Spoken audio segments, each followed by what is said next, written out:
पतर करी होइया गोरी तोहर लाचकदार बा कइले दीवाना तोहर काजरा के धार बा।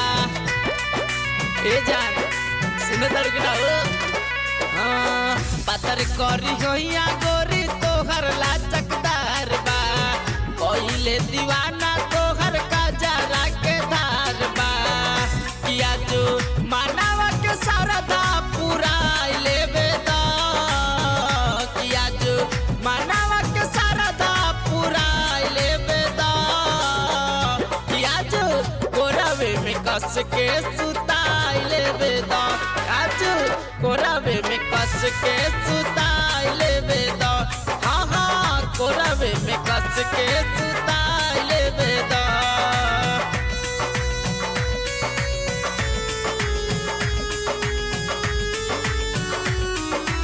Music by Ankit Sharma.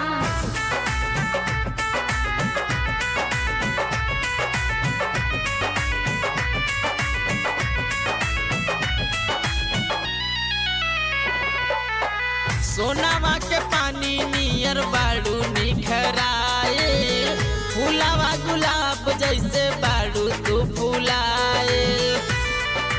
ए जान काका बताइयो हाँ सोनावा के पानी नियर बाड़ू निखराए फूलावा गुलाब जैसे बाड़ू तू फूलाए।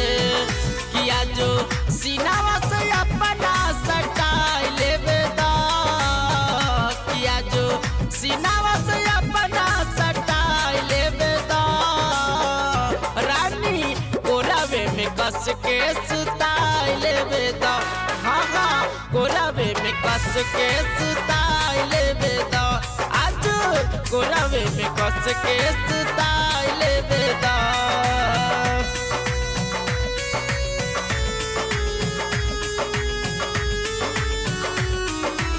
Music by Ankit Sharma.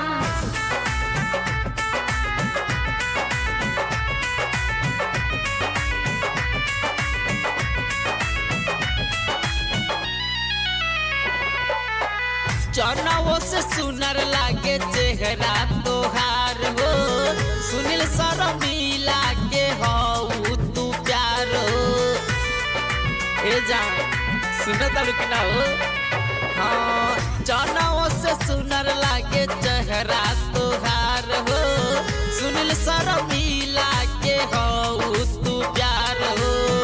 कि विक्रम सानू के अपन बनाई लेबे दा विक्रम आज के अपन बनाई लेबे दा कि आज कोरावे में कस के सुताई लेबे दा हाँ हाँ कोरावे में कस के सुताई लेबे दा आज कोरावे में कस के सुताई लेबे दा।